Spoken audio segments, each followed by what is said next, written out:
Porque hay un dato que últimamente no paro de decir, pero creo que es oportuno que lo digamos, que lo sepamos, y es el consumo de carne en España. ¿Sabes cuánta carne se consume en España? No. 110 kilogramos al año.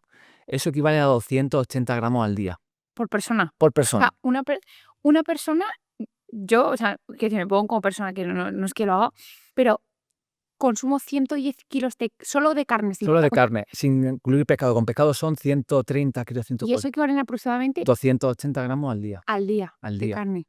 Y claro, muchas veces cuando dice la gente que consumir más legumbres o algún alimento, dice, no, es que es muy monótono, muy repetitivo, y consumimos 280 gramos al día. Y a la gente de forma general no le parece que consume tanta cantidad de carne. Entonces, en ese Es volumen, verdad, ¿eh? O sea, este dato me ha roto a mí la cabeza. claro, y por ejemplo, en el caso de las legumbres, en España se consumen 9 gramos al día de legumbres, eso equivale a 70 gramos a la semana. A la A semana. la semana, 70 gramos a la semana. Quiere decir que en un solo día, un español promedio está consumiendo la misma cantidad de legumbres que en un mes.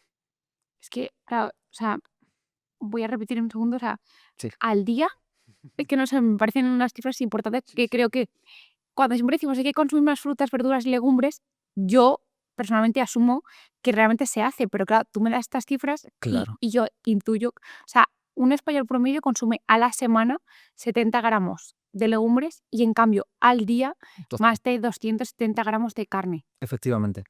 Y claro, muchas veces se dice, claro, con el tipo de alimentación, eso lo escucho en redes sociales, con la alimentación que tenemos hoy en día, todo el mundo está enfermo, la enfermedad cardiovascular no para de incrementarse, pero claro, es normal porque realmente la adecuación de la ingesta, en este caso de las recomendaciones, está muy alejada en este sentido de lo que podemos establecer como lo óptimo. Y muchas veces no, en España el consumo de carne está desmesuradamente elevado.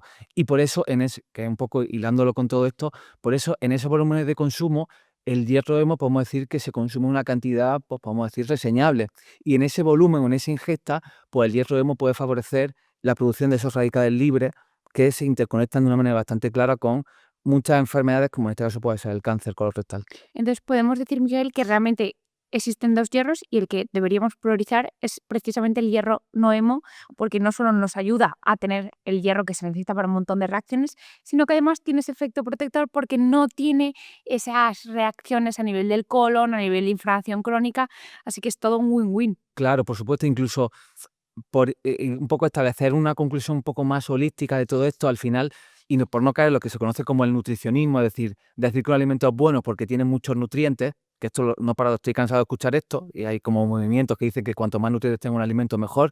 Al final, realmente a mí me da igual que un alimento tenga 500 millones de nutrientes y cuando la persona lo ingiere, vemos que no vive más y mejor. Es decir, que vemos que incrementa el riesgo de algunas condiciones. Pues, por ejemplo, Pero el brócoli tiene muchos nutrientes y es bueno. claro, sí, pero por ejemplo, el vino, hay gente que No, dice que tiene claro, mucho sí, bueno. resveratrol Ah, y porque tengas resveratrol no quiere decir sí. que sea bueno. No, claro. Entonces, solo lo que nos interesa es ver que esos nutrientes se traduzcan en última instancia en que la población vive más y mejor. Entonces, en el caso del hierro, ya no solamente el efecto de ese hierro de manera aislada, sino que el hierro, por ejemplo, en fuentes vegetales lo podemos encontrar, por ejemplo, en legumbres, o en este caso en algunas semillas o algunos frutos secos de manera un poquito más específica.